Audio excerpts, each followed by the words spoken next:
Ada satu kearifan namanya hidup itu apa? Hidup itu adalah cari sebanyak mungkin supaya hidup itu tidak tergantung pada banyak hal.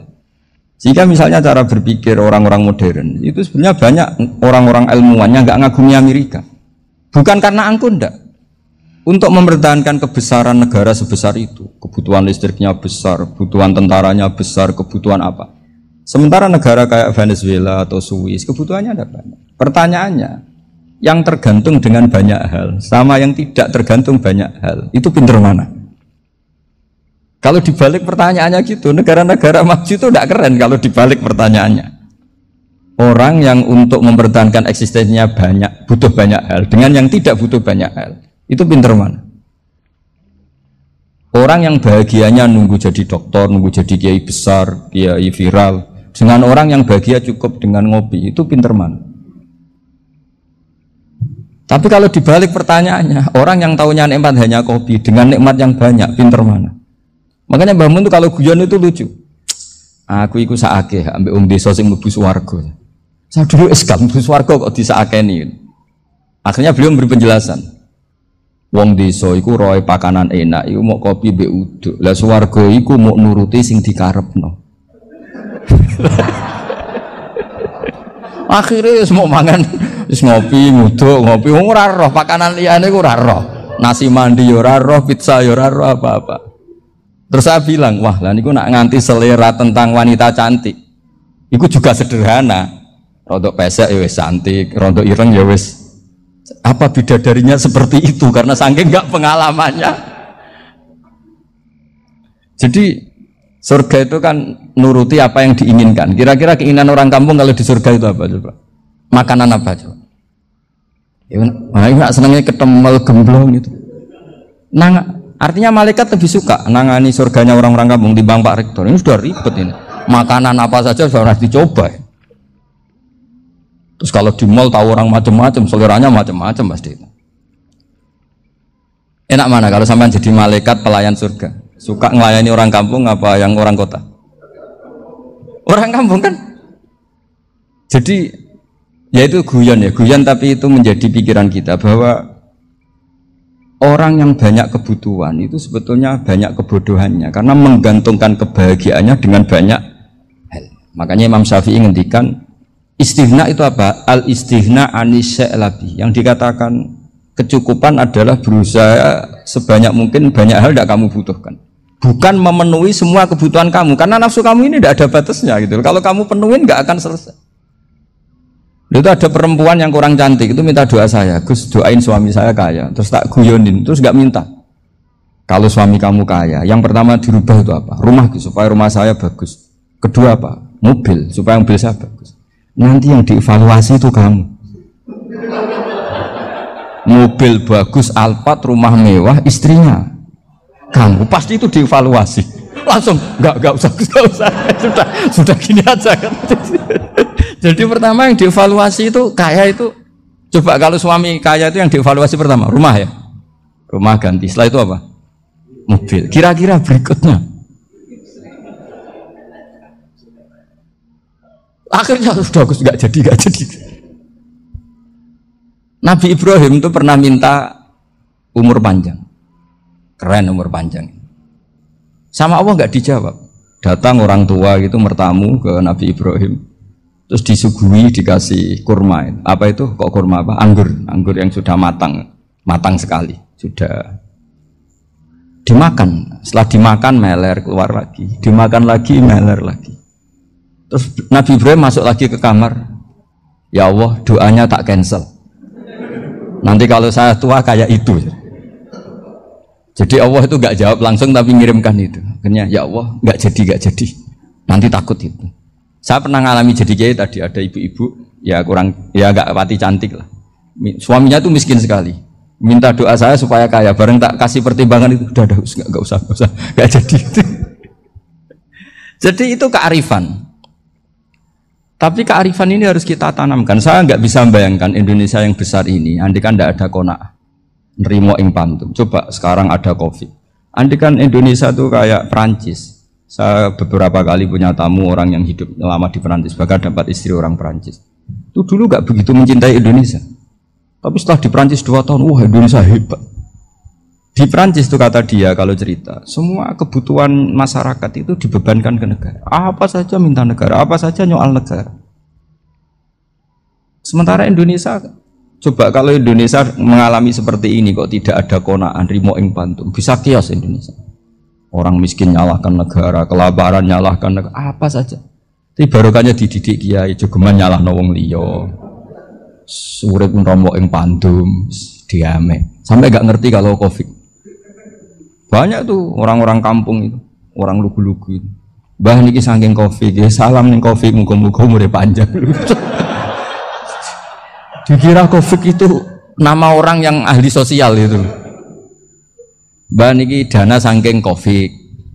Matur nuwun sampekno salamku muga-muga umur panjang. Bingung kan yang nganterin ini. Ini gimana yang mau menjelaskan? Memang enggak paham. Ribet kan. Tapi saya pastikan bahwa dengan keadaan seperti ini kita bahagia, kita stabil, itu jelas barokahnya kalimat tadi, moto tadi atau pegangan hidup tadi.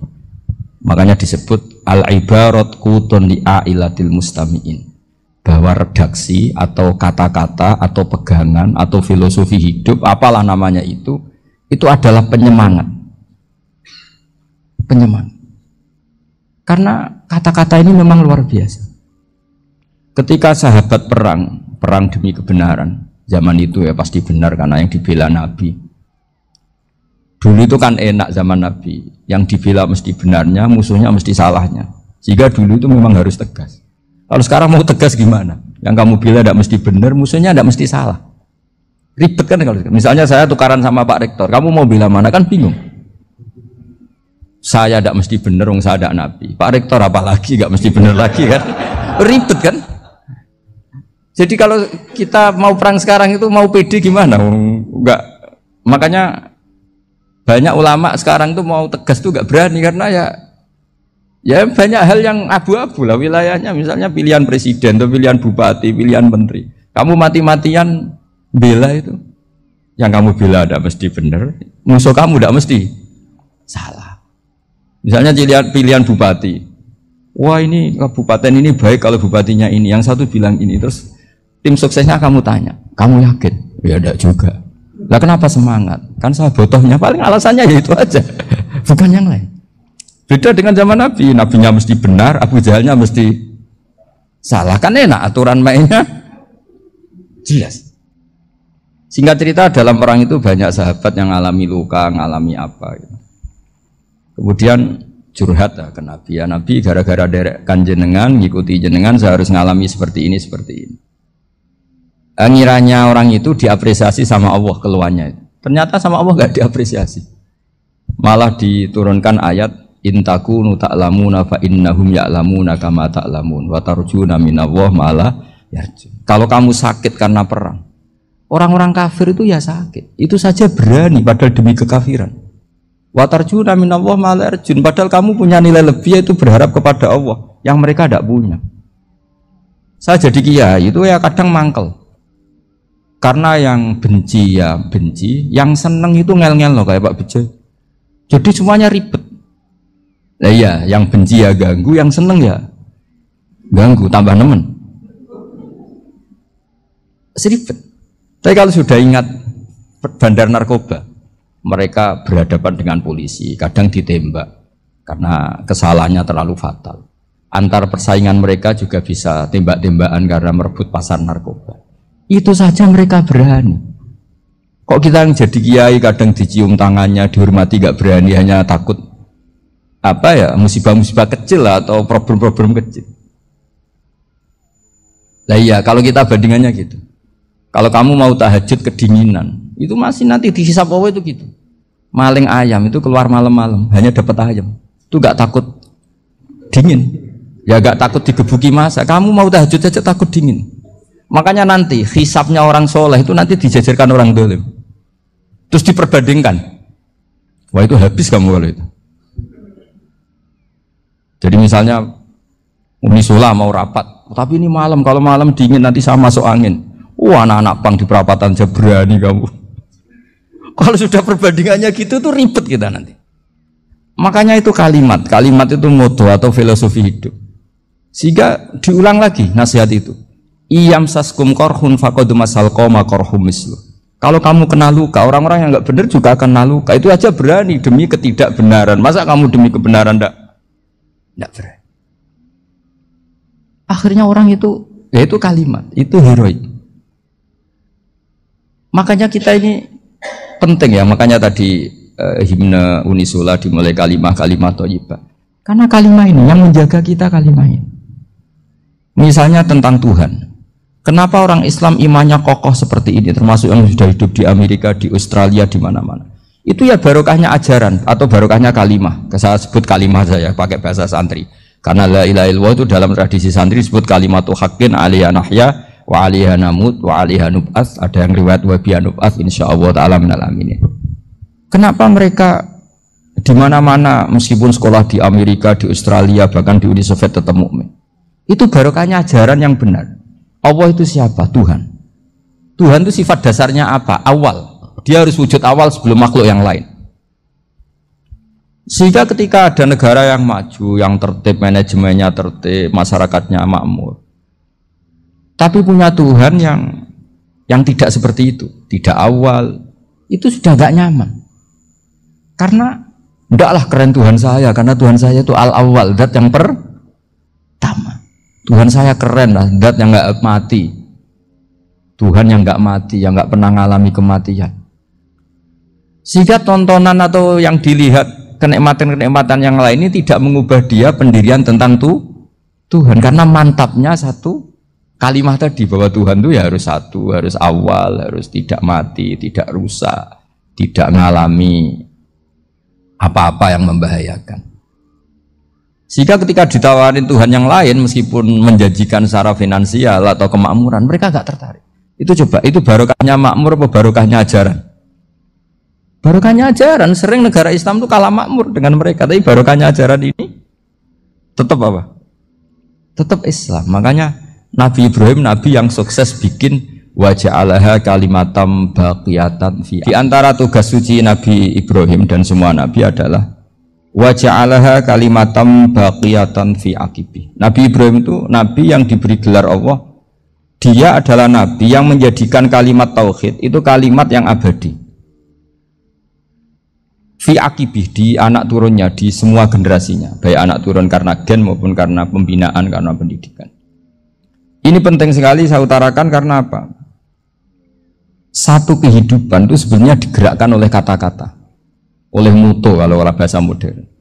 Sehingga banyak ulama mengatakan al-ibarat kutun li'ailatil mustami'in, bahwa redaksi atau moto atau pegangan hidup itu penggerak kehidupan.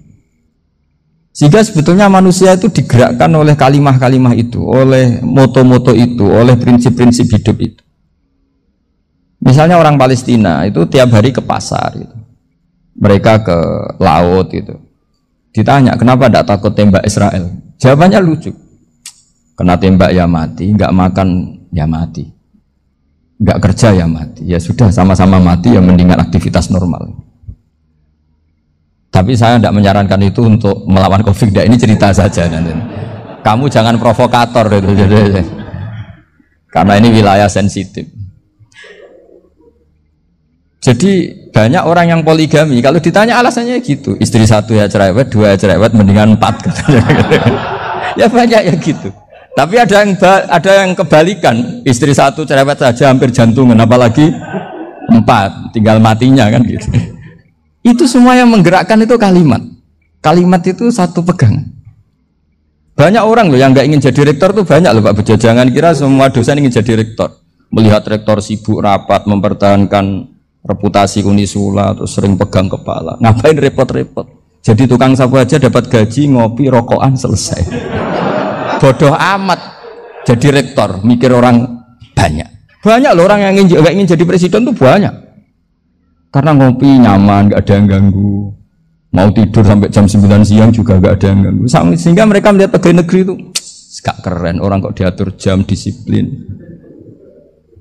Itu memang cara Allah membagi rahmat. Mau kamu apakan coba? Cara syukurnya dia seperti itu.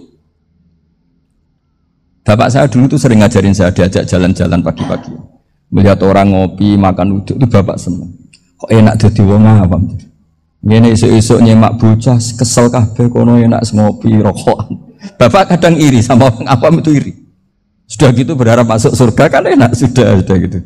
Tahu-tahu mati, tidak tahu ke surga apa ke neraka ya tidak tahu. Jadi nah, orang dulu itu orang yang bisa mensederhanakan dunia. Sehingga ya sudah cara bahagia. Makanya saya alhamdulillah saya ini kerjasama sama UII sama beberapa kampus. Memang amdan itu sengaja. Kampus itu ya punya sistem yang nggak bisa mewakili sistem kiai. Kiai juga punya sistem yang nggak terwakili oleh kampus juga sebaliknya saling melengkapi. Saya sering ketemu rektor UII, rektor kampus-kampus Islam. Mereka cerita, Gus pendidikan pondok harusnya dimodernkan gini-gini. Saya bilang, kalau pondok modern kayak kampus itu nanti saya ketemu Allah tidak bisa jawab. Kenapa Gus? Saya beri contoh gini. Kalau misalnya perempuan perawan lah atau apa saja, namanya perempuan, mau tanya tentang menstruasi atau haid. Kalau semuanya sistem kampus, dia harus kuliah dulu. Registrasi dulu, kuliah dulu, bayar dulu. Dan dapat jawabannya nunggu mata kuliah pas itu. Bandingkan kalau sistem pondok, saya tuh sering ke pasar sama anak saya dicegat sama ibu-ibu. Gus, anak saya ngalami gini-gini, keluar darah terus menerus, nggak 6 hari tapi 1 bulan penuh. Itu hukumnya apa Gus ya? Nanti saya mau sowan ke jenengan. Nggak usah sowan di sini aja.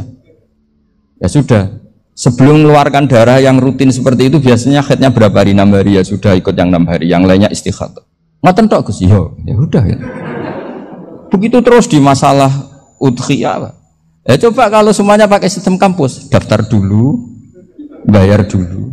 Jadi ini nggak ada jawabannya, nunggu mata kuliah itu. Baru dapat jawaban. Itu biasa nggak sholat bertahun-tahun karena belum ada jawaban tentang itu. Nah itu kalau misalnya orang mati, tahunya cara apa memulasara jenazah itu nunggu kuliah dulu, pas mata pelajaran itu dulu, baru menangani orang mati. Berarti orang mati itu tergeledak semua. Tapi kalau kiai kan enggak. Kesini orang mati terbakar, kalau dimandiin malah badannya copot-copot, itu gimana hukumnya? Ini ada orang mati Gus Kendat, ini disolati apa enggak? Ada orang mati apa itu oplosan itu disolati enggak? So sering ditanya gitu. Gak usah registrasi Pak Rektor, gak usah registrasi, gak usah daftar, gak usah seminar. Makanya kalau orang kampus wani kiai itu ya kualat tenang gitu, karena ini yang on time.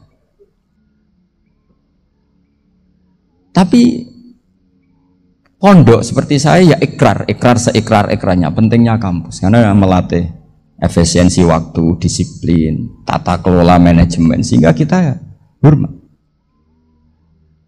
Tapi tadi kita harus saling melengkapi sehingga saya tunjukkan ke publik bahwa saya hormat sekali sama polisi, sama tentara. Coba kita bisa apa ngadepi bandar narkoba kalau tidak polisi? Bisa apa coba menjaga NKRI kalau enggak tentara? Begitu juga ya sudahlah kita memang fa inna yadallahi ma'al jamaah, kita berkah itu kalau bersama-sama. Tidak bisa kita sendiri. Nah lalu orang kayak saya itu ya beberapa kali sebetulnya saya itu ditawanin jadi dokter honoris causa apa. Kekhawatiran saya satu Pak Bejo, takut pas nggak punya uang. Itu dokter kok gak di duit kan gak pantas gitu. Jadi repot gitu, daripada beban lah sudah lah, nggak usah dokter. Jadi kalau nggak punya uang ya pantas, terus kalau ngebis ya pantas. Suatu saat kalau mati nggak ada yang hadir ya pantas, nggak dokter gitu. Kalau sudah dokter kok masuk neraka, kayaknya apalagi rektor kampus Islam kok masuk neraka itu kan kok kayak nggak pas itu. Misalnya rektor Unisiola ditanya mungkar nakir, nggak bisa kan kayak gimana gitu. Makanya harus sering ngaji saya supaya nggak malu di depan mungkar nakir. Masa rektor ditanya mungkar nakir nggak bisa. Harus berani bentak. Ini saya rektor loh Pak mungkar nakir. Masa. Kalau wali-wali dulu berani. Masyhur di cerita wali-wali ditanya marabbuka manabuka. Saya ini guru tauhid. Kok kamu tanya marabbuka manabuka yang ngelotok? Kamu tidak pernah ngaji enak aja tanya. Jadi wali-wali itu ya rileks ngadepi mungkin. Saya akan rileks wali di Bang Pak Rektor. Saya yakin itu. Karena wali itu lebih dekat. Tapi ini kesalahan yang tidak maksiat. Insya Allah dimaafkan Allah Subhanahu Wa Taala ini, karena kesalahan itu ada dua, ada kesalahan yang maksiat, ada kesalahan yang tidak maksiat. Saya punya komitmen terhadap agama ini, baik tadi yang dikatakan Pak Rektor, ada unsur ulama, ada unsur habaib, ada unsur pengusaha, ada unsur birokrat. Di antara kenangan-kenangan saya dari Syekhina, guru kita bersama Kiai Haji Maimun Zubair, beliau itu sering dawuh, sering ngendikan, dan itu saya sampaikan juga ketika 7 hari wafatnya Agus Robah, cucu Mbah Maimun, putra Agus Robah. Di antara yang beliau katakan itu adalah sok hak agama itu sing gawe pegawai negeri. Itu berkali-kali beliau ngendikan gitu. Ya saya agak bantah. Lah kalau santri, Bah, ya santri karuan mesti gawe agama, tapi sok ben sing gawe pegawai negeri. Setelah saya jadi kiai dan penelitian, saya itu berkali-kali didatangi dokter, tentara, juga polisi.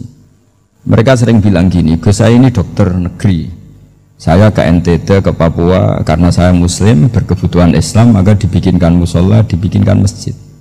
Kalau kiai tidak bisa, bikin sendiri urunan, mau narik siapa, mau narik tarikan di jalan yang mau nyumbang siapa. Tapi kalau kebutuhan negara, karena tugas negara, ya difasilitasi negara dan tidak dianggap misionaris karena negara. Begitu juga di beberapa negara yang non muslim kayak di Argentina, di Venezuela, itu ada masjid, ada kajian Islam ya karena duta besar, dan itu aparat negara. Disinilah kearifan para ulama berkoalisi dengan umarok dengan makna yang positif, bahwa agama ini harus ditopang umarok, sistem negara. Tentu di situ ada tentara, ada polisi, ada macam-macam. Kita sebagai kiai juga nggak berdaya di depan para bandar narkoba apa-apa kalau nggak ada BNN. Kita mau apa dengan korupsi kalau tidak ada KPK? Sehingga kearifan para guru-guru kita, mulai Mbah Maimun, bapak saya sendiri, NU, Muhammadiyah, semua ormas-ormas Islam itu pasti maulah kerjasama. Karena kita siapa kalau tidak kerjasama? Dan di antara pesan Rasulullah SAW adalah yaduwahi ma'al jamaah.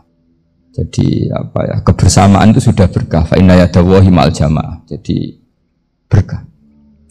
Lalu kenapa saya kalau ngaji bawa kitab? Ini agak sebetulnya itu lazim. Lazim itu suatu yang harus. Tapi karena kelamaan mubalek itu tidak pakai kitab. Seakan-akan bawa kitab itu yang aneh. Sebenarnya aneh mereka.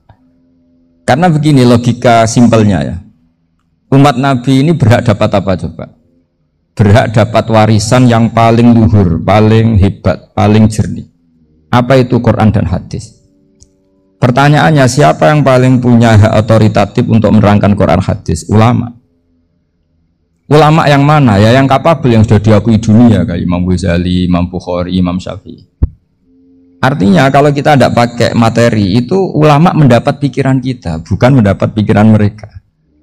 Saya ulang lagi, kalau kita tidak pakai materi yang otentik, yang orisinil, umat ini mendapat pikiran kita, bukan pikiran mereka. Maka saya berusaha supaya teman-teman atau semua umat Islam dapat pikiran-pikirannya Imam Ghazali, pikiran-pikiran Imam Bukhari, pikiran-pikiran Abdul Qasim Al-Junaidi, kejernian-kejernian Abu Yazid Al-Bustami. Kejernian itu diantaranya adalah misalnya makalah yang menurut saya itu makalah yang super. Jadi untuk ngadepi krisis karena COVID atau karena apalah, itu lama dulu sederhana sekali. Beliau punya rumus yang mungkin jarang didengungkan orang, tapi saya akan kampanye rumus ini. Al-istighna, hakikatul istighna itu adalah al-istighna anis syai' labihi. Jadi pemenuhan kebutuhan yang sebenarnya adalah kita berusaha menghindari sebanyak mungkin kebutuhan yang sekunder, yang enggak penting. Bukan memenuhi semua yang kita inginkan. Jadi misalnya begini ya, kalau kita lapar, itu keinginan kita itu makan enak apa asal makan? Tentu jawabannya asal makan yang sehat. Tapi kalau nuruti nafsu kita, makannya yang enak, teman makan ya enak, terus di warung yang favorit. Ini kan satu kebodohan. Kenapa untuk makan saja butuh definisi sekian banyak? Yang kita harus kecewa, warung favoritnya bisa sudah tutup, atau kita ke sana harus macet. Ribet. Yang benar-benar arif dan bijaksana itu adalah al-istighna anisya. Sesuatu yang tidak mendesak itu jangan jadikan kebutuhan. Sehingga kalau kita puasa misalnya, semua makanan itu enak karena kita sangat lapar. Sehingga Abul Qasim Al-Junaidi ketika ditanya, ma idamu to'am, lauk makanan itu apa? Jawabannya lucu, alju, lapar. Kalau kamu lapar ya semuanya enak. Ini sudah mulai hilang. Kita bilang makan enak itu ya sate, ya gulai, ya pizza yang kita senang. Akhirnya apa? Untuk nikmati nikmatnya Allah itu kita jadi ribet. Apalagi yang orang-orang fasik harus ditemani perempuan yang tidak halal misalnya, atau harus ada ajudan, ribet. Nah pertanyaannya, orang yang ribet sama yang nggak ribet itu pinter mana? Pinter yang nggak ribet. Nah ini kearifan-kearifan yang mulai hilang. Lalu siapa yang bisa mewarisi itu? Ya ulama. Jadi ulama itu cara berpikir sebenarnya simple. Makanya mereka sering kalau tahajud itu, di antara makalah Sayyidina Ali paling terkenal dan yang menjadikan beliau punya derajat yang luar biasa itu adalah kafani izzan an takuna li robban wa kafani fakhron an akuna laka abdan. Ya Allah, saya ini sudah begitu mulia, begitu terhormat dan sangat-sangat terhormat karena yang menjadi Tuhan itu Engkau. Jadi rumus pertama itu karena menjadi Tuhan itu Engkau. Hanya Tuhan yang abadi, Tuhan yang pertama, hanya Tuhan yang al-awwal. Coba ya Allah, kalau saya ini punya Tuhan Fir'aun, punya Tuhan mati jadi tontonan lagi, itu kerennya di mana coba? Andai kan kita punya Tuhan Fir'aun, atau punya Tuhan yang asal usulnya manusia, apapun hebatnya manusia itu, kita punya Tuhan manusia itu. Tuhan yang lapar, yang kalau nggak makan mungkin pingsan, mungkin bisa kena COVID, nanti Tuhannya diisolasi. Kayak apa? Makanya ketika Tuhan Allah menyindir ketuhanan selain Allah itu, Allah hanya menyindir dengan kalimat sederhana, kana yakulanit to'am, yang kamu tuhankan itu masih makan. Hanya kalau nggak makan ya lemes. Jadi lama-lama ada orang gini, alhamdulillah tadi Tuhan mampir ke saya, kelihatannya lapar, setelah tak kasih makan sehat lagi. Susah nggak punya Tuhan yang seperti itu. Beda dengan Tuhan kita. Tuhan yang nggak butuh makan, nggak butuh minum, al-qayyum, zat yang berdiri sendiri tanpa butuh yang lain, al-awwal. Sebelum ada langit bumi sudah ada Tuhan kita yaitu Allah.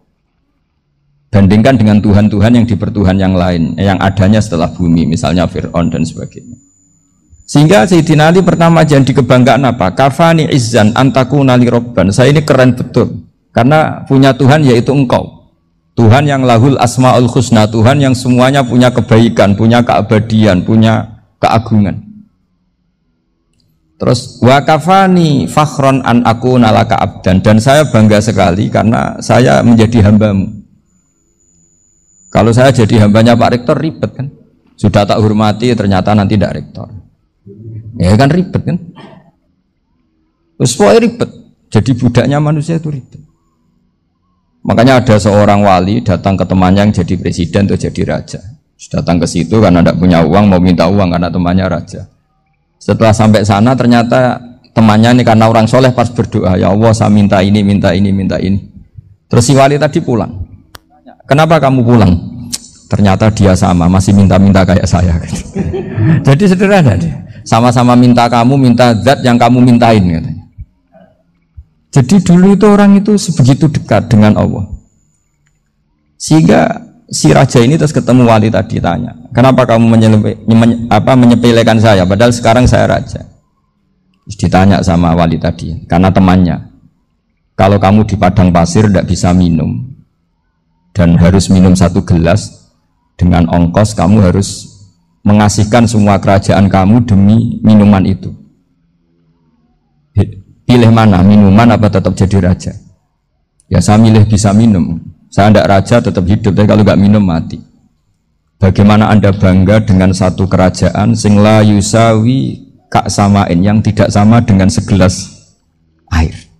Jadi artinya terus mereka melihat jadi raja itu ya biasa, jadi presiden biasa, jadi rektor biasa. Karena mereka biasa berlogika, hakikatul izzah itu ya at-taqarrub ila Allah, yang benar-benar terhormat itu ya dekat dengan Allah.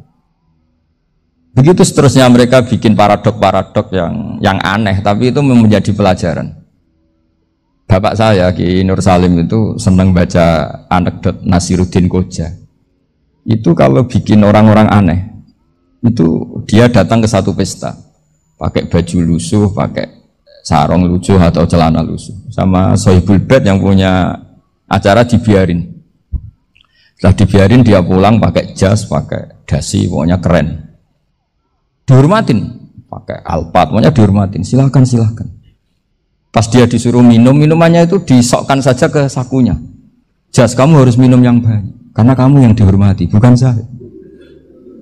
Terus makanan semuanya diletakkan di saku, ada yang apa, ayo kamu makan yang banyak. Alpatnya juga gitu, dikasih sate, apa, ayo kamu makan yang banyak. Mereka tidak melihat saya, melihat kamu. Akhirnya orang satu pesta itu istighfar semua, berarti kita ini salah. Terus dia pidato, kenapa kamu uang gitu? Tadi saya datang, orangnya sama. Gara-gara beda pakaian, penghormatannya beda. Berarti yang berhak dapat makanan ini jasa ya, bukan saya. Betapa naifnya kita sebagai orang. Ternyata kita masih hormat sesuatu yang seperti itu, yang atribut lah.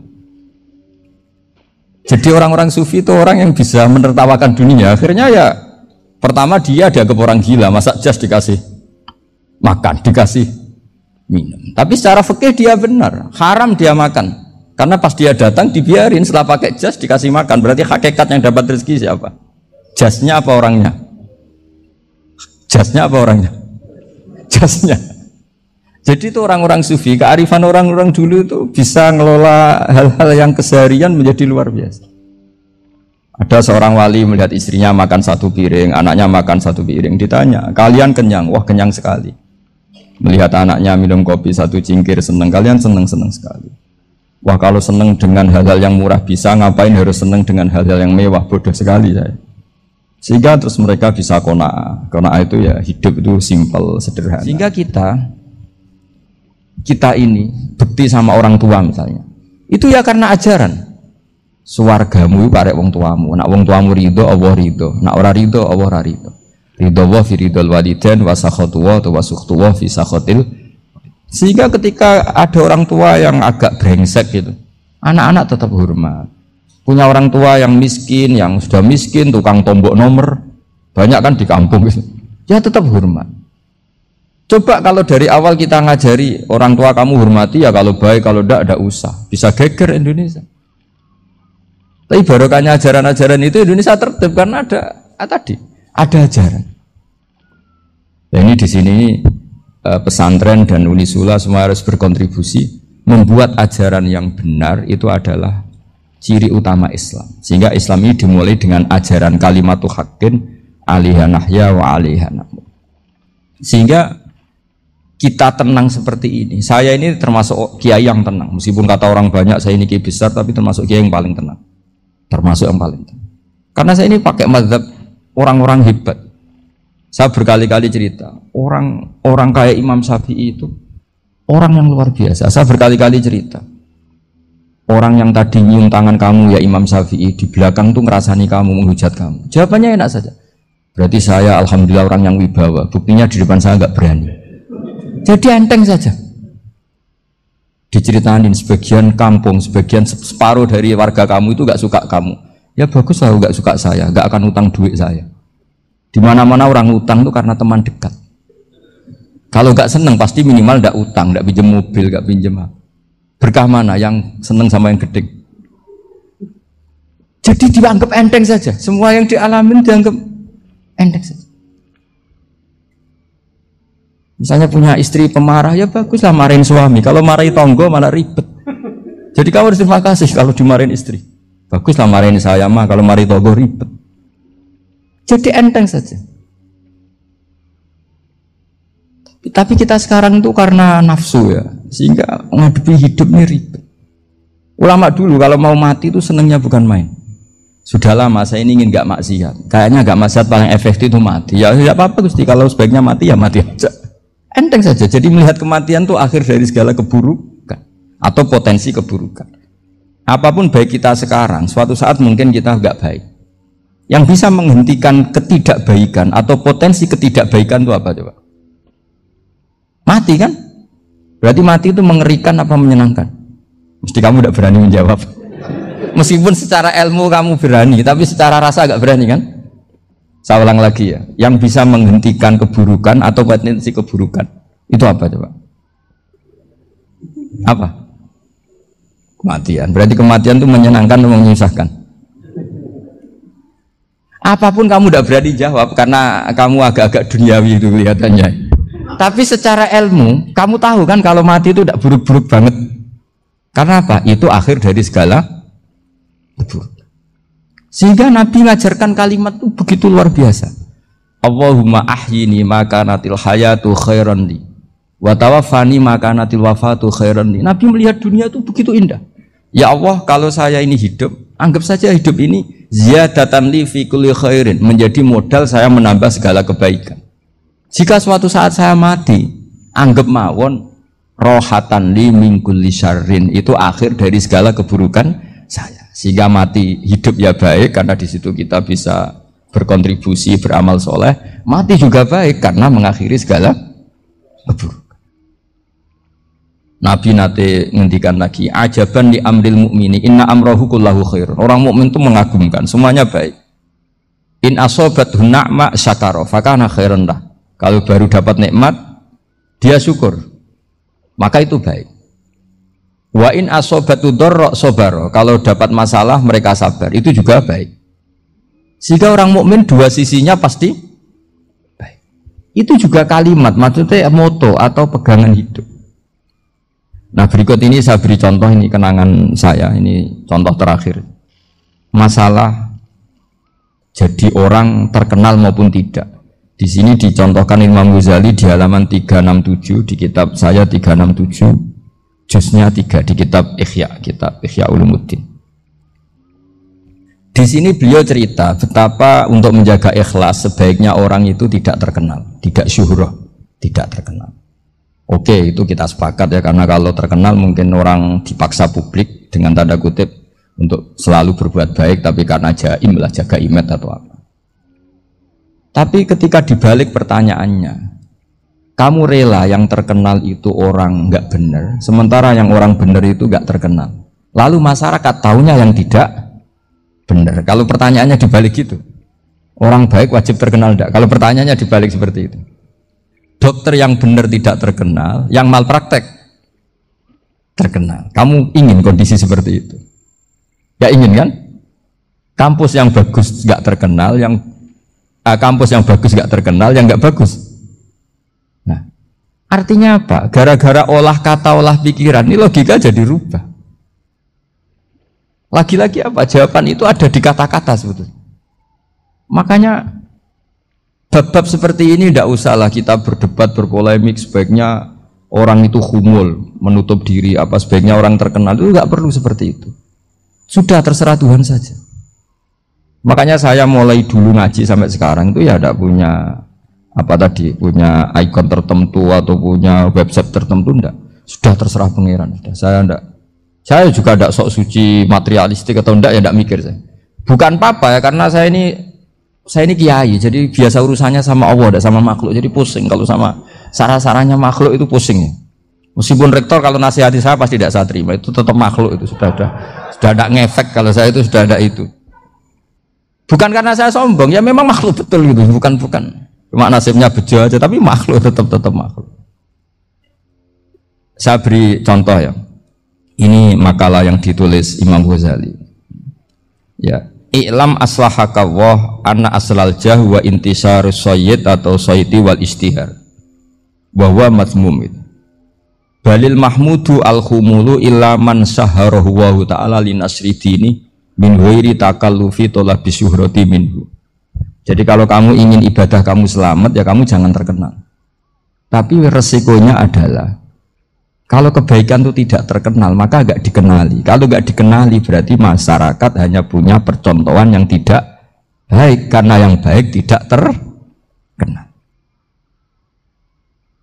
Jadi itulah ulama-ulama dulu. Jadi apa-apa itu dibanding-bandingkan.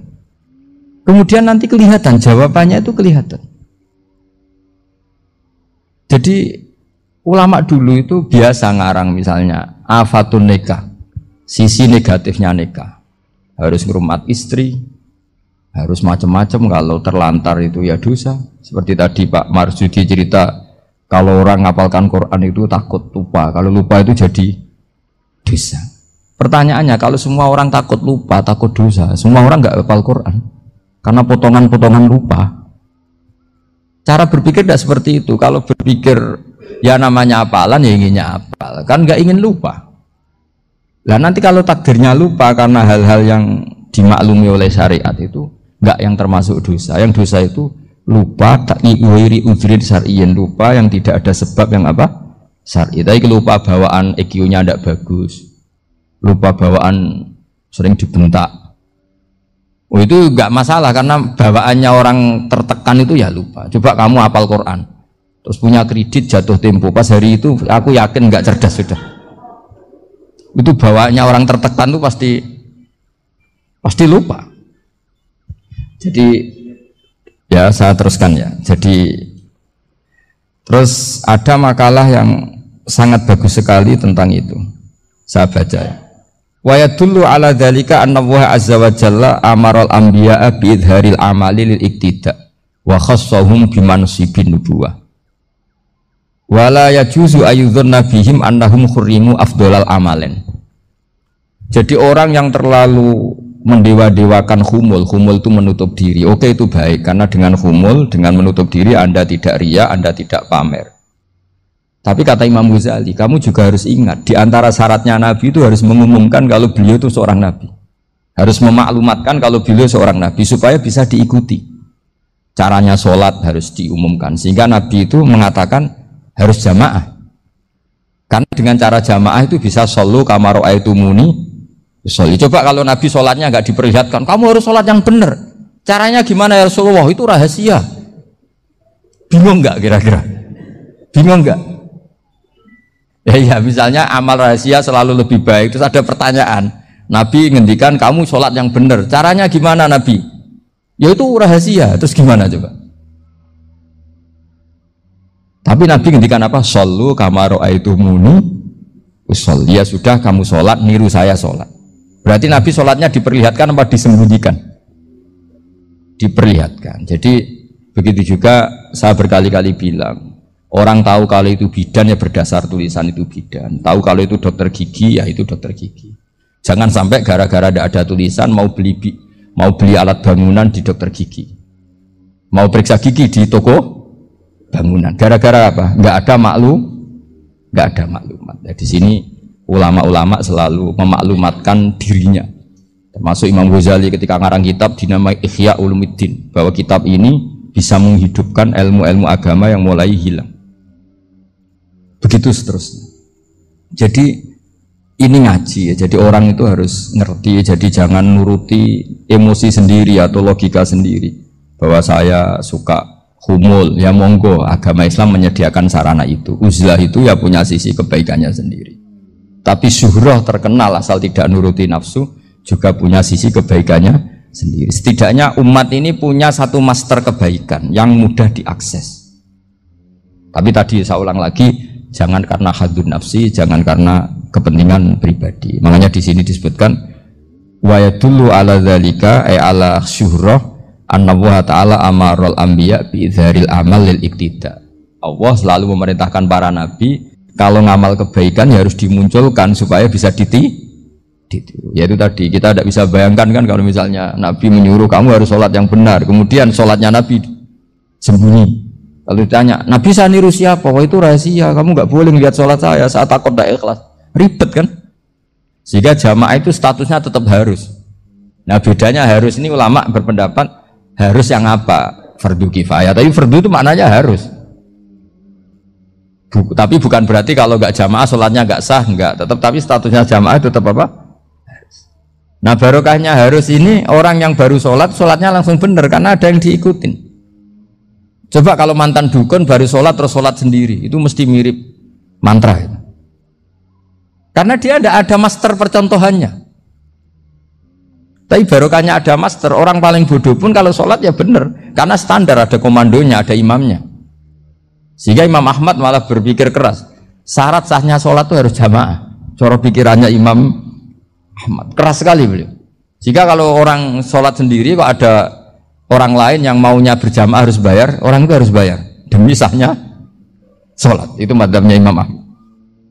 Tapi kalau madzhab Syafi'i hanya mengatakan itu fardu kifayah, yang kalau satu komunitas nggak mau melakukan semuanya apa? Ya jadi ini sebelum sesi ringan tanya jawab, hanya 2 saja tanyanya, nggak boleh banyak-banyak, nanti nggak pulang-pulang saya. Jadi tak baca lagi biar dapat berkahnya Imam Ghazali. Wa qala qaumun asirru afdalu minal alaniyati. Terus kata sebagian ulama al alaniyah itu afdal minas sirri. Terus diperbandingkan baik yang mana amal dipertontonkan sama anda. Terus kata Imam Ghazali, kalau orang itu bisa jaga tidak riya, maka sebaiknya dipertontonkan karena kebaikan harus yang muncul, bukan yang tidak baik yang muncul. Makanya ketika Unisula memaklumatkan diri sebagai ingin jadi generasi khairah ummah, itu kalau diterjemah itu kan, wow, khairah ummah, umat terbaik. Itu kan kayak agak angkuh. Tapi nggak apa-apa, itu nggak apa-apa. Masa kita kampanye Unisula siap degradasi moral, kan ya lucu kan? Masa jualan gitu kan ya lucu. Ya sudah, kita memang ingin mengkhidmati ummah, berbakti dengan umat, membantu supaya jadi generasi khairon apa? Tidak apa-apa, dimaklumatkan supaya dengan itu umat punya sarana. Oh kalau ingin jadi khairon ummah, kuliah di sini. Jangan lalu enggak gitu. Ya sama kita dokter, maklumatkan saja dokter gigi, dokter kandungan, dokter bedah. Sehingga orang kalau mau bedah ya jangan ke dokter kandungan. Jadi barokahnya maklumat ya. Jadi saya mohon sekali ini, saya sendiri sebetulnya orang yang nggak siap terkenal sebetulnya, tapi ya sudah terserah Allah saja. Kalau itu cara Allah menyebar kebaikan, ya monggo. Pokoknya kita tawakal saja sama Allah Subhanahu wa Ta'ala. Masa Rasulullah jadi Nabi itu 23 tahun. Terus sampean ingin ngaji paham dalam 1 jam, itu keangkuhan. Jadi Rasulullah itu jadi Nabi itu 23 tahun. Tapi orang ingin memahami Islam, nyewa kiai, diatur lagi itu kalau nggak pernah sepuh itu dosa, itu jelas itu. Itu 1 jam ingin paham. Saya punya sekian cerita, ini Maulidur Rasul Shallallahu Alaihi Wasallam. Itu dulu zaman Nabi itu ada ayat yang Jibril jauh-jauh dari langit turun ke bumi hanya membawa 1 kalimat. Sehingga syarat seorang mufassir itu termasuk tahu pertanyaan kalimat apa yang hanya 1 diturunkan Jibril, yaitu kalimat minal fajr. Jadi dulu awal-awal Islam itu ada ayat kamu makan wakulu washrobu hatta yatabayyana lakumul khaytul abyadu minal khaytil aswad. Jadi kalau malam puasa itu orang boleh makan selagi melihat benang putih sama benang hitam itu belum kelihatan. Tapi kalau sudah kelihatan mana yang hitam, mana yang putih, berarti otomatis imsak. Itu sahabat entah saking lugunya, itu ya benar-benar pasang benang hitam sama putih, dia makan. Nanti 1 jam dari makan misalnya diintip lagi, kok belum kelihatan, makan lagi. Mungkin yang istrinya cantik ya kumpul istrinya lagi, kalau tidak cantik ya sudah tidak usah mungkin. Sampai itu jadi perilaku sahabat berhari-hari. Ketika dilaporkan ke Rasulullah, Rasulullah itu tertawa-tawa. Kok ada begitu? Baru Jibril datang menerangkan minal fajr. Jadi benang hitam artinya masih malam, benang putih maknanya sudah fajar shadiq. Itu lama sekali. Saya terus mau cerita tentang sanad ilmu. Jadi Nabi itu 23 tahun. Dan itu tidak gampang, ada fasenya. Bahkan ada fase Nabi itu harus as-sukut anil mungkarat. As-sukut anil mungkarat itu diilmoni oleh pakar-pakar usul fikih. Apakah as-sukut anil mungkarat itu berarti mengekrori kemungkaran? Apa takhirul bayan? Saya ulang lagi pakai bahasa Indonesia. Ketika ada kemungkaran, Nabi diam. Itu diamnya karena nyari momen untuk ngandani, atau memang diam itu dengan tanda kutip jangan-jangan dianggap ikrar. Makanya ulama usul fikih itu berdebat. Diamnya Nabi ketika melihat kemungkaran di awal Islam itu karena ada ma huwa aham, ada yang lebih penting, yaitu menerangkan tauhid. Atau takut itu menjadi satu momok bagi mereka karena Nabi dianggap, coro Jawa itu dianggap kecangkeman, sidik-sidik ngeloroi. Nah, perdebatan ulama dalam seperti ini itu penting sekali karena nanti menjadi satu rumus ilmu. Saya berkali-kali berpikir gini, misalnya Anda punya keponakan atau punya anak pacaran. Ada Pak D yang keras sekali, mesti marah. Itu nanti ponakannya nggak sempat dikandani karena main saja nggak berani, mesti Pak D itu marah. Karena ini Islam garis keras atau garis lurus atau apa nggak tahu. Pokoknya punya garis. Terus ada kelompok Islam yang nggak punya garis, ya nggak punya karakter. Ponakane pacaran ya santai, malah kenalan pacare ponakane. Cantile kuliah podo, sehingga ponakannya merasa terjustifikasi. Berarti pacaran nggak apa-apa, wong paman saya nggak marah. Natijahnya pasti sama. Yang terlalu mudahanah, yang terlalu baik, hasilnya tidak didik sama sekali. Karena seakan-akan mengakui bahwa itu tidak apa-apa.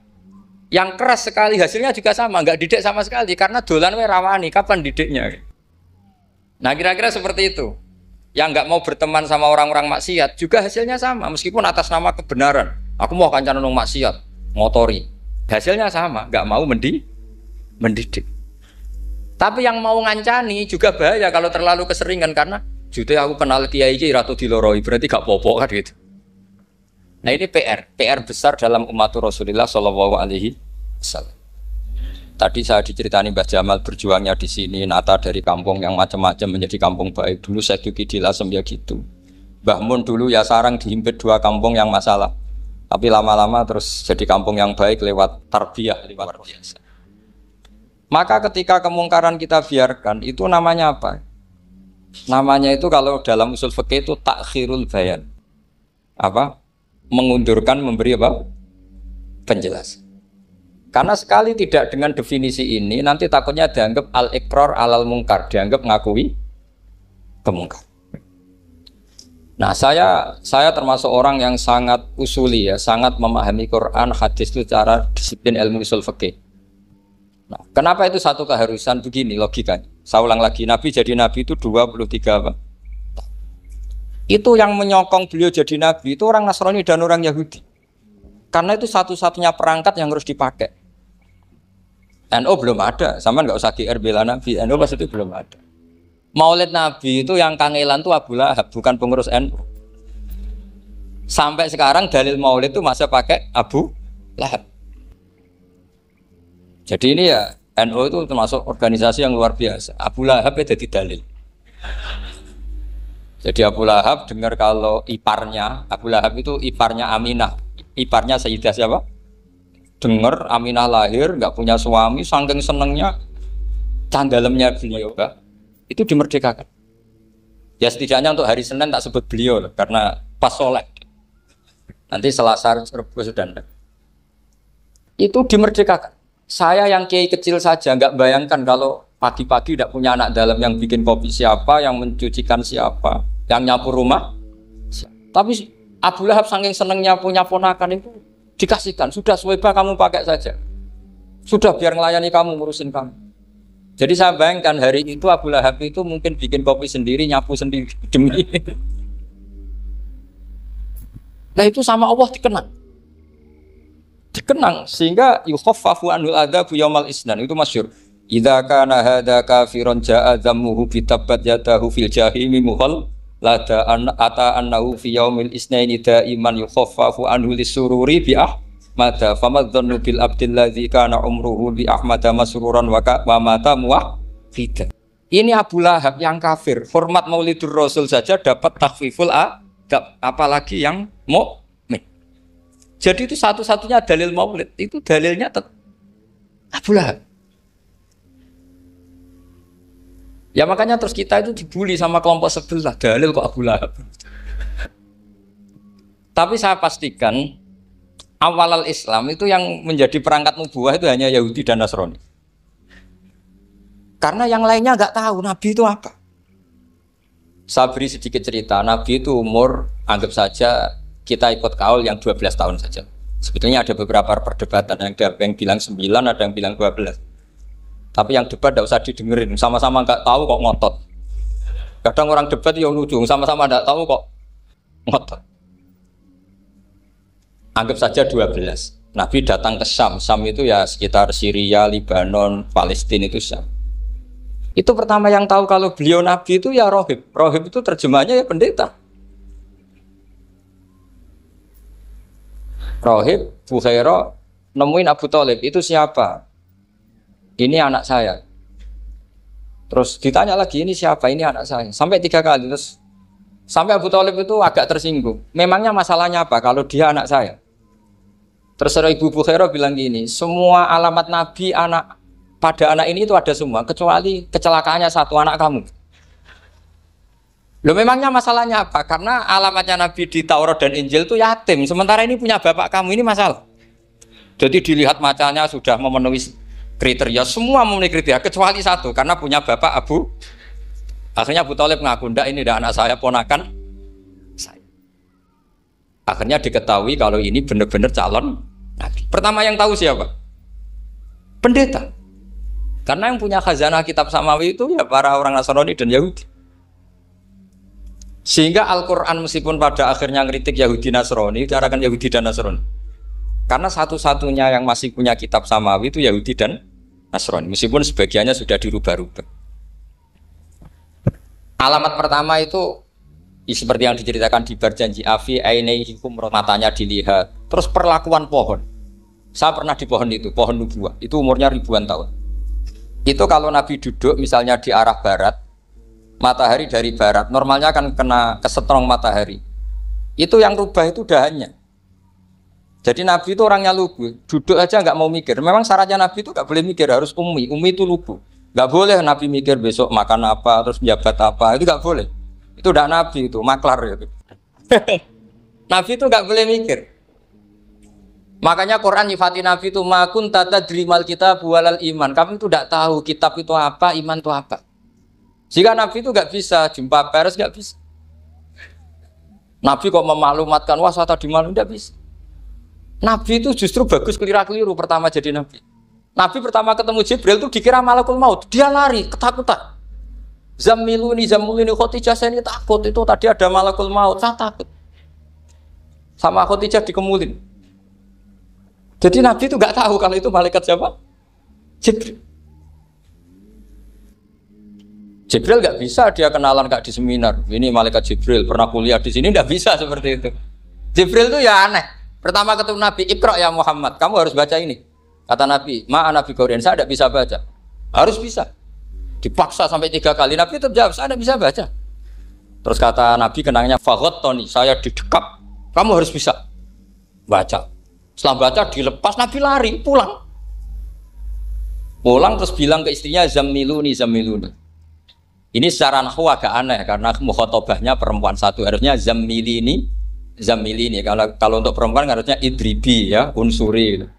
Tapi karena Khadijah dihitung ahl itu keluarga, maka Nabi pakai khitab mudzakkar jamak Zamiluni. Jadi Nabi nggak tahu kalau pertama jadi. Karena syaratnya Nabi harus ummi. Justru karena ummi itu orisinil, semua yang dikatakan Nabi pasti dari wahyu. Nanti Nabi sampeyan mikir, saya besok ngomong apa ya supaya orang tertarik. Makanya kamu gak akan jadi Nabi. Selain sudah ditutup juga bahaya ini karena tadi. Makanya saya ngaji itu ya sekenanya saya tidak pernah ngaji itu mikir. Karena ngaji itu menarik tidak itu terserah nasib. Kalau nasib sedang baik, kamu tidak paham gini, wah Gus Bae ilmunya tinggi sampai kita tidak paham itu kalau nasib sedang baik. Kalau nasib tidak baik, ngomong sudah enak apa? Wah, sebulet tuh. Jadi sebetulnya ini masalah qalb. Allah yang muqallibal qulub. Kayak kamu kelihatan serius. Itu kalau nasib sedang baik dianggap pemikir. Kalau nasib sedang nggak baik, wong kok merengut terus, mesti begitu. Kalau kamu nasib baik, sering guyon, mesti orang komentarnya alhamdulillah itu ceria, gampang syukur. Kalau nasib nggak baik, kiai kok guya-guyu, jelas kan gitu. Sehingga Nabi itu memang nggak boleh mikir. Sehingga diistilahkan makun tadri mal kitab walal iman. Kamu itu tidak tahu Muhammad kitab itu apa, iman. Justru itu bagus. Tidak tahu itu bagus kalau untuk Nabi. Kalau untuk apa? Sehingga orisinil datang ke Khadijah Zamiluni. Jawabannya Khadijah lucu. Kamu betul ketemu orang seperti ini ke makhluk seperti ini nih. Iya kata Nabi. Itu Khadijah itu kacaunya bukan main. Khadijah itu kacau. Khadijah itu kubro. Masuk manaqib yang dicintai Mbah. Ini mbah-mbahnya Habib, ini Muhammad bin Anis. Khadijah bilang gini, ya gini saja mas. Suatu saat kalau teman kamu itu datang bilang ke saya, ya kata Nabi, nggak ngerti kalau ini dites. Suatu saat Jibril itu datang lagi. Nabi juga, ini loh temanku. Kalau bilang Jibril itu ini temanku datang lagi. Khadijah fahasarat an fakhidhiha. Masyhur itu di riwayat. Apa pahanya agak dibuka. Mas, temanmu masih, weh lari katanya. Terus setelah lari ditutup lagi. Temanmu datang lagi. Iya, datang lagi. Absyir ya Muhammad, kamu harus senang. Itu benar-benar kamu itu nabi. Jadi Khadijah punya sekian definisi. Kalau nabi betul itu melihat apa malaikat betul itu melihat aurat itu pasti lari. Jadi dibuka. Ternyata Jibril lari. Khadijah ini tidak tahu, yang tahu nabi. Nabi ya nggak tahu kalau dites. Kalau nabi tahu, oh kok nggak enak dites ya. Jadi ini mungkin.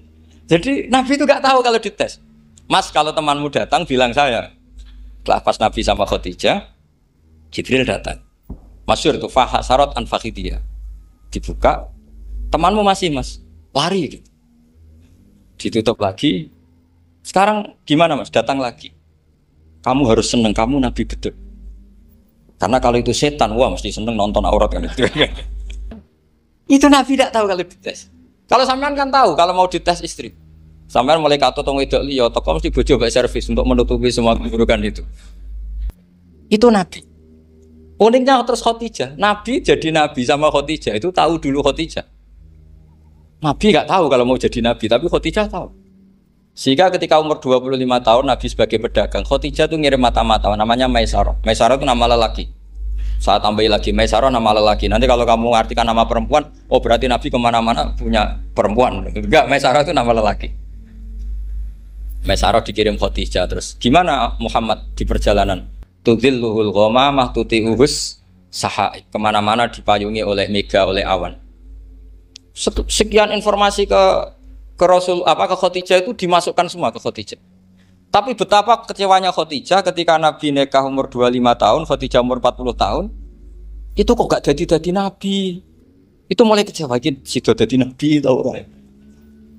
Makanya ketika tahun ke-40, berarti Nabi umur 40, cerita ketemu tadi Jibril, sebenarnya Nabi nggak tahu itu Jibril, nggak bilang Jibril.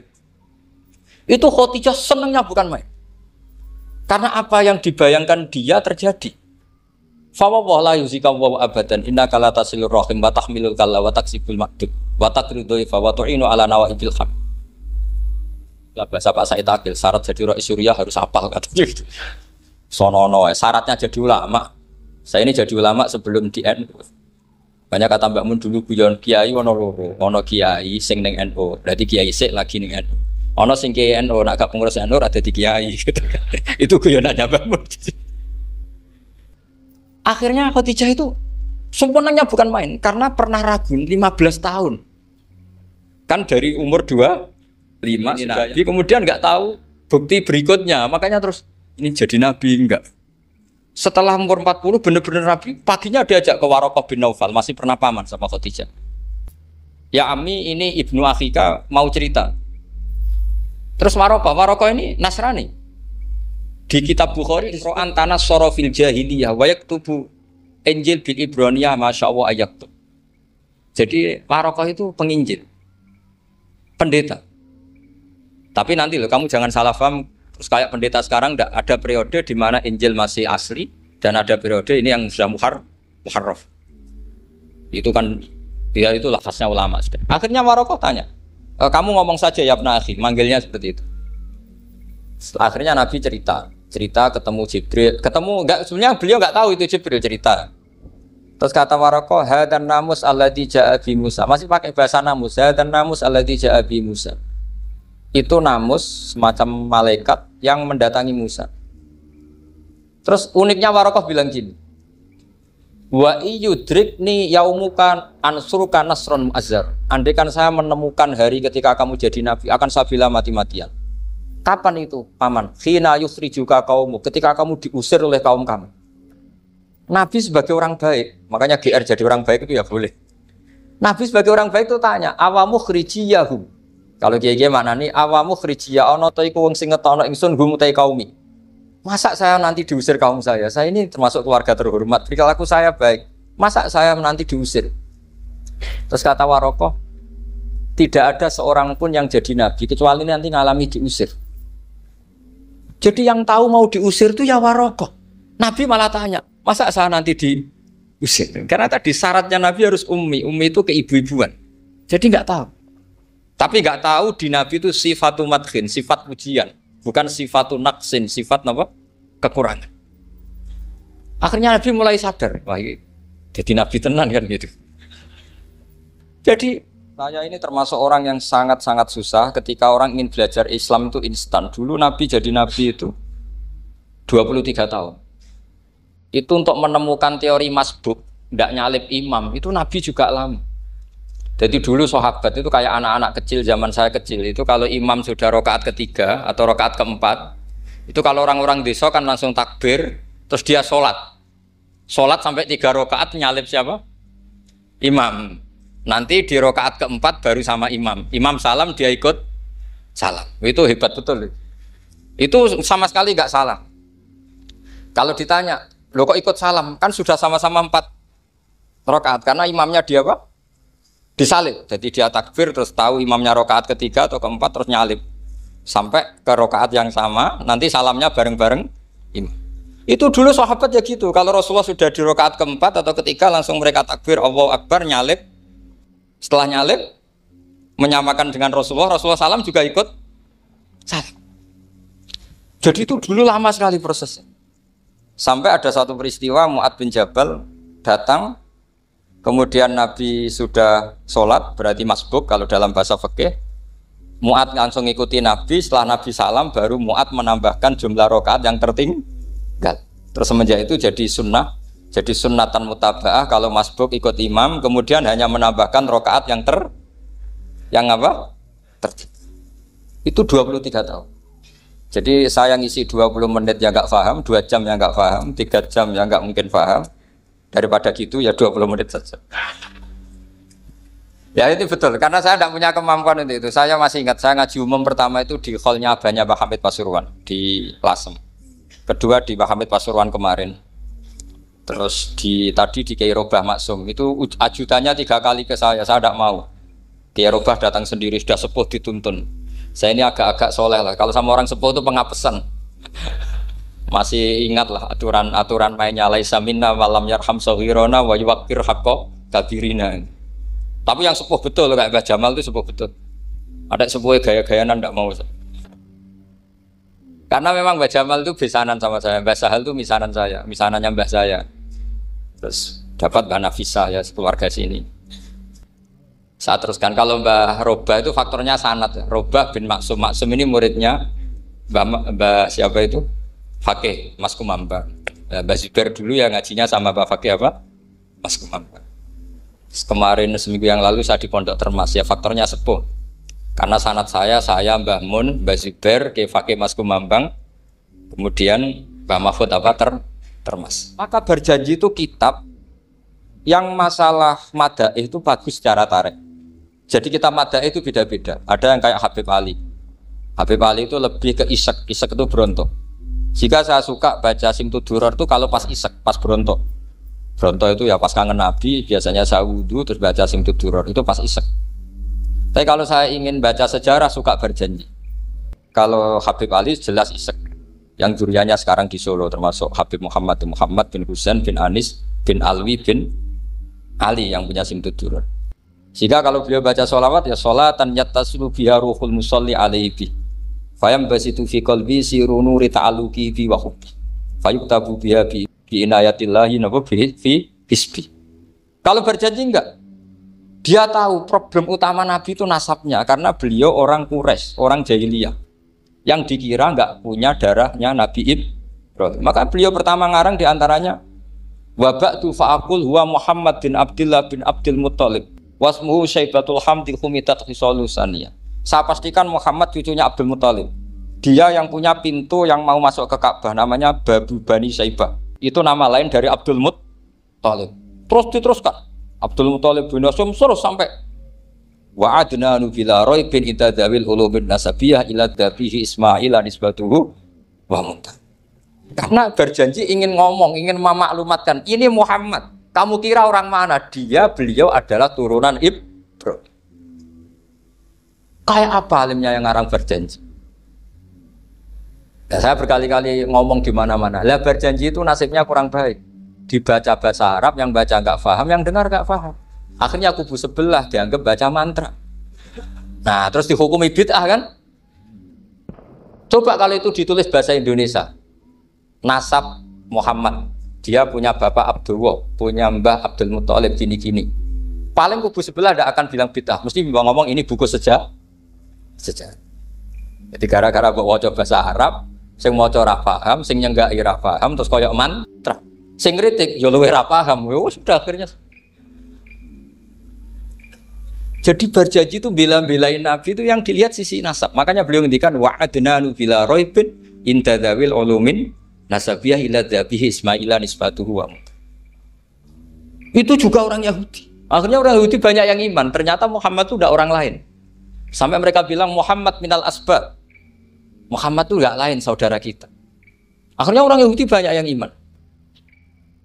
Jadi pertama Nabi jadi Nabi itu yang tahu ya orang Yahudi dan orang Nasrani karena mereka masih punya sisa-sisa kitab samawi. Itu yang diceritakan Ka'bil Ahbar. Ya al-haditsus tsani an Yasar bin Atha an Ka'bil Ahbar. Qala allamani abi Tawrata ila sifran wahidan kana yaktimuhu wa yudkhiluhus sunduk falamma mata abi fatahtuhu fa idzan fi nabiyyun yakhruju akhiras zaman maulidu bi Makkah wa hijratu bil Madinah wa sultanuhu bisyam. Ya, jadi ini saya urun nerangkan maulid, tapi jangan diundang lagi. Ya, jadi, pokoknya saya ini kaidahnya jelas. Kalau tidak pernah sepuh ngundang saya haram. Aturan fikihnya kan gitu. Kalah alim ngatur yang alim haram. Kalah tua ngatur sing tua haram. Tapi nak wong tua ngatur sing nom, ono kemungkinan halal.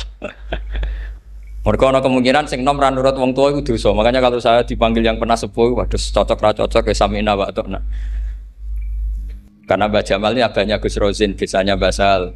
Terus saya pokoknya tak ingat saya pengajian umum itu baru ke-7 atau ke-8. Semoga ya nanti sampai mati ya jumlahnya masih bisa terhitung. Tapi kalau ngaji rutin saya terus ngaji rutin. Saya pernah baca hikam di Jogja khatam. Kalau di pondok saya sudah nggak terhitung saya khatam berapa kitab nggak terhitung karena saya sering ngaji rutin. Sehingga Diba itu kitab kesayangan Habib Ali. Habib Ali sebelum ngarang Simtud Duror itu beliau nginduk kitab apa? Diba, masyhur. Jadi saya ulang lagi ya, kalau Diba sama berjanji lebih ke tarikh, kalau Habib Ali ke Isyak, semuanya baik.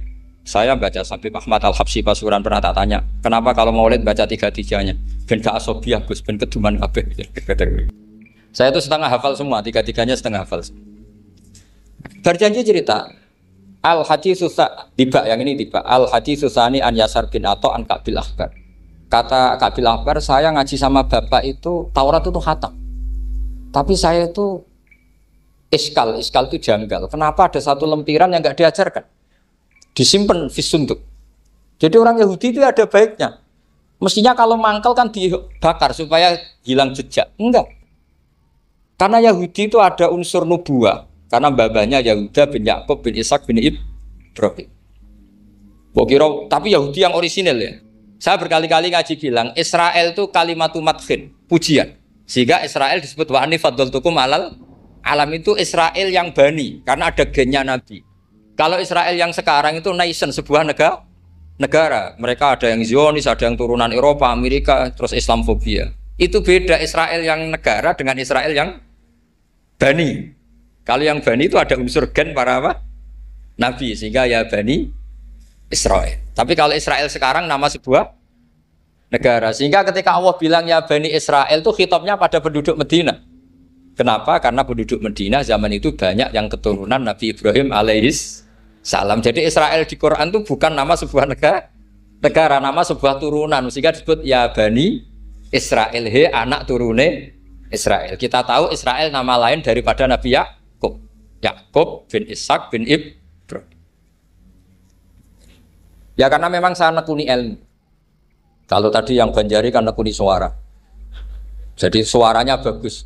Itu kalau nggak ditopang al-jamalul akli, logikanya juga bagus. Itu bahaya, nanti orang mau nyanyi tok. Nah ini tak bantu. Tadi ada al-jamalul sauti, kebaikan secara suara. Ini tak bantu al-jamalul akli, kebaikan secara makna. Ya mestinya keren Al Jamalul Akli karena Al Jamalul Sauti itu penyanyi dangdut bisa. Jadi semua penyanyi bisa kalau suara bagus ya. Tapi kalau maknani tiba itu kalau tidak orang alim tidak bisa. Wes tuku terjemahannya tetap ra paham, ra bakat itu. Saya teruskan. Falam mama tabi orang Yahudi itu dia benci kok naskah itu tetap disimpan. Terus kata Kabul Akbar, falam mama tabi fatahtuhu ketika bapak saya meninggal.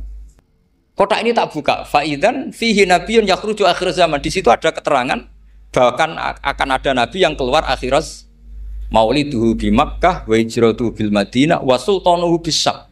Kerajaannya itu di Syam.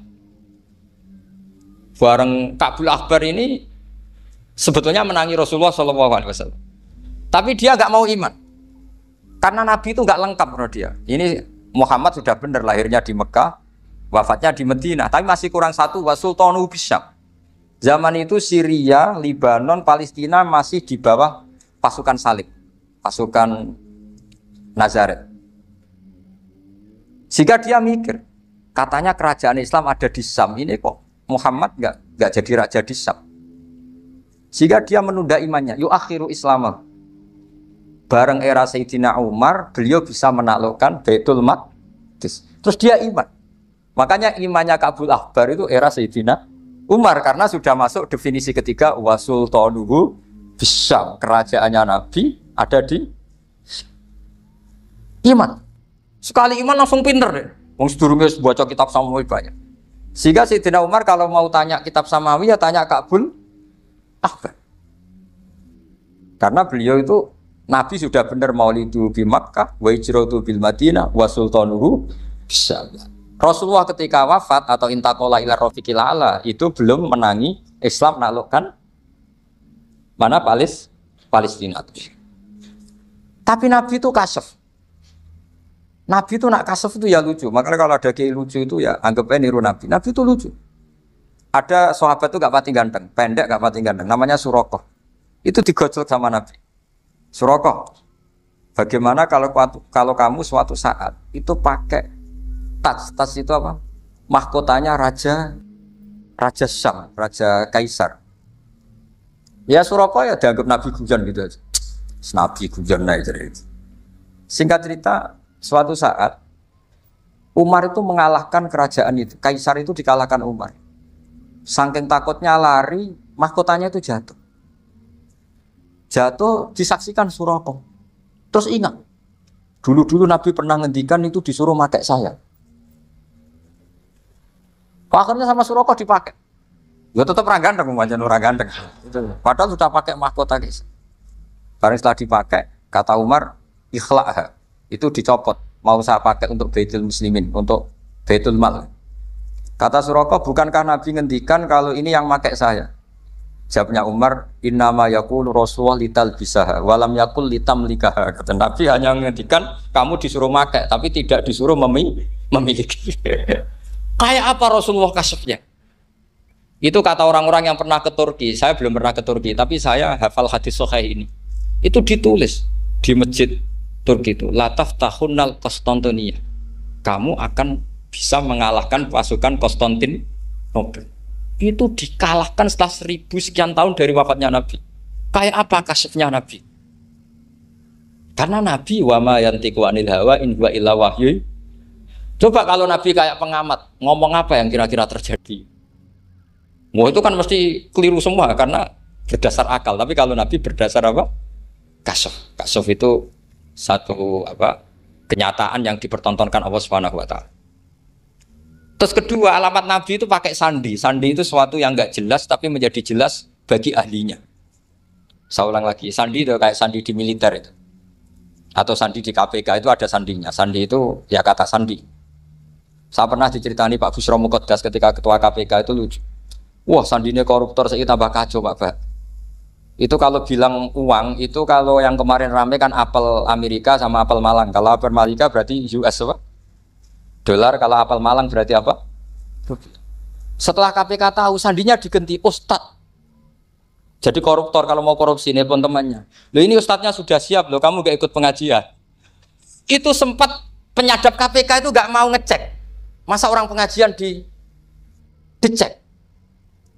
Ternyata ya nggak ada acara pengajian. Ustadz tuh maknanya uang. Koruptor saking ngerti itu disadap KPK itu sandinya gimana? Datang nggak ke sini, ini ustadznya sudah siap, ini ada pengajian. Hampir KPK itu nggak ngecek karena pengajian, ustadznya sudah siap. Setelah digerebek ternyata ustadz tuh sandi dari makna apa? Uang, gak kurang ajar itu ustadz katanya. Jadi kalau di sini ditangkap KPK berapa ustadz ini sudah? Ada Habibnya lagi, ada Habib Muhammad ini. Nah, Al-Farisi itu pemikir, dia orang Persia. Di mana-mana orang Persia itu pemikir. Persia itu kalau sekarang ikut Iran. Itu dia ngaji lama sekali sama pendeta-pendeta itu. Kebetulan dia punya pendeta yang belum muharraf, belum muharrif atau belum muharraf. Kalau muharrif orangnya, kalau muharraf itu kitabnya atau bukunya. Setiap dia ngaji sama pendeta dikasih tahu, terus kecewa beberapa kali, walhasil ketemu pendeta yang benar. Sudah, kamu tidak usah ngaji sama saya, kamu datang saja ke Yasrib, ke Madinah sana, ke Yasrib. Di situ Nabi akhir zaman sekarang sudah ada kan. Ini yang ngomong pendeta. Ya.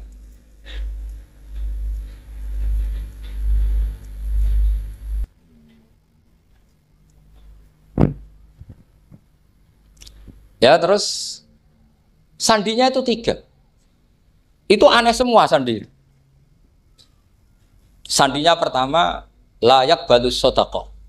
Lalu saya tahu kalau itu Nabi gimana. Pas itu posisi di Babylon. Babylon itu sekarang ikut Irak. Babylon itu ikut Irak. Dia orang Persia, kira-kira sekarang Iran. Terus dia kerja di Babylon. Kalau sekarang ikut Irak. Makanya ada yang cerita Nabi Ibrahim itu orang Babylon. Berarti orang mana? Irak. Kemudian pindah ke Syam. Kemudian sempat hidup di mana? Makkah. Akhirnya datang. Beliau di Babylon diceritain. Terus beliau miskin. Terus ada kafilah dari Yasrib, dia bilang saya siap jadi budak Anda asal saya dibawa ke Yasrib. Akhirnya Salman jadi budak. Jadi budak, dia di Yasrib jadi budak. Demi penelitian tuh dia jadi budak. Padahal dia orang pinter sekali namanya Salman Al-Farisi. Setelah jadi budak, dia di Yasrib. Suatu saat dia kerja dapat ujroh. Ujroh itu upah. Datang ke Rasulullah. Ya Muhammad, manggilnya masih jangkar. Ya Muhammad, saya punya banyak uang. Kamu kan punya sahabat banyak, punya santri banyak. Ini tak sedekahkan ke kamu. Apa kata Nabi? Sahabat dipanggil semua. Halumu ilayya, ke sini ini makan, ini ada sedekah. Terus kata Salman kenangannya walam ya'khud min hasya'an. Bahkan sebagian riwayat mengatakan falam ya musa. Nabi nyentuh saja gak mau. Karena diistilahkan sedekah. Terus kata Salman hadhihi waqidah, ini satu alamat. Itu sandi. Gak ada yang tahu kecuali ahli kitab. Setelah seminggu, 2 minggu dapat uang lagi. Ya Muhammad, hadihi hadiyatun laka. Ini hadiah untuk kamu. Nabi langsung ikut dahar. Hadihi sintan. Ini 2. Kalau logika kita pakai pengamat, bedanya apa? Sedekah ya dapat, hadiah ya dapat. Kan nggak ada bedanya sama sekali. Ternyata itu sandi. Sandi wayak balus hadiah tapi walayak balus sedekah. Nabi itu nerima hadiah tapi nggak nerima sedekah. Bagi orang kebanyakan kan bedanya apa? Sama-sama dapat. Kiai pakai duit 1 juta, mbok arani sedekah ya ditompo. Mbok kayak 50.000 diarani hadiah ya ditompo. Sementing kan duit. Tapi kalau Nabi tidak bisa seperti itu. Kalau dikatakan sedekah nggak mau nerima, kalau hadiah akhirnya wah ini sudah ada 2 alamat.